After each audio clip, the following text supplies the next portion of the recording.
दोस्ती, अगर आप इस कहानी को अंत तक सुनते हैं तो इस कहने के माध्यम से आपको बहुत कुछ सीखने को मिलेगा।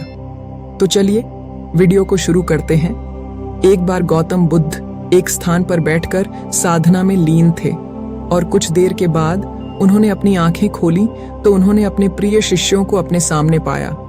सभी शिष्य गौतम बुद्ध से कुछ जानने के लिए आतुर थे।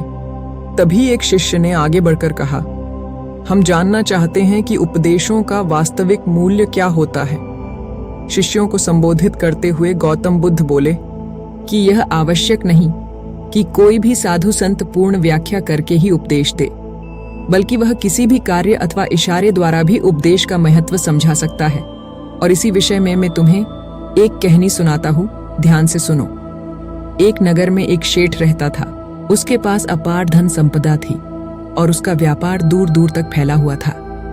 एक दिन एक साधु उसके दरवाजे पर भिक्षा मांगने आया।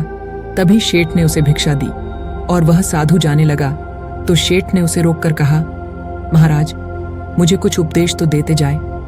साधु ने शेठ की तरफ देखा और बोला, हफ्ते भर बाद जब वापस आऊंगा तब उपदेश दूंगा। अपने वादे के अनुसार साधु फिर आया और शेठ उसकी ही राह देख रहा था। शेठ ने उसे देने के लिए तरह तरह के पकवान तैयार कर रखे थे।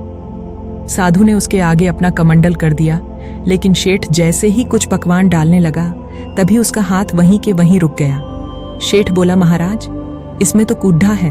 तो साधु ने प्रश्न भरी निगाह से उसकी तरफ देखा। तभी शेठ ने कहा, इसे साफ कर दीजिए। साधु ने उसे साफ कर दिया। शेठ ने उसमें खाने की चीजें डाल दी। जब भिक्षा लेकर साधु जाने लगा तब शेठ ने कहा, महाराज, आप तो जा रहे हैं, और क्या आप भूल गए? क्या आज आपने मुझे उपदेश देने का वचन दिया था? साधु बोला, क्या तुम्हें उपदेश नहीं मिला? तो सुनो, मेरे कमंडल में कूढ़ा था, तब तुमने उसमें खाने की चीजें नहीं डाली, बल्कि तुमने उसे साफ करवा लिया। इसी तरह तुम्हारे अंदर काम, क्रोध, लोभ और मोह आदि ना जाने कितनी बुराइयां भरी पडडी हैं। पहले उन्हें साफ करो, तब तुम कुछ पा सकोगे। शेठ को साधु के उपदेश का महत्व समझ आया और उसने उसे अपने जीवन में ढालने का निर्णय लिया। दोस्तों, गौतम बुद्ध की ये शिक्षाप्रद कहानी से हमें यह सीख मिलती है कि हम सबके अंदर कुछ न कुछ बुराइयां या कमी होती हैं। हमें उनके बारे में पता कर और उन्हें दूर कर आगे बढ़ाना चाहिए। नमो बुद्धाय।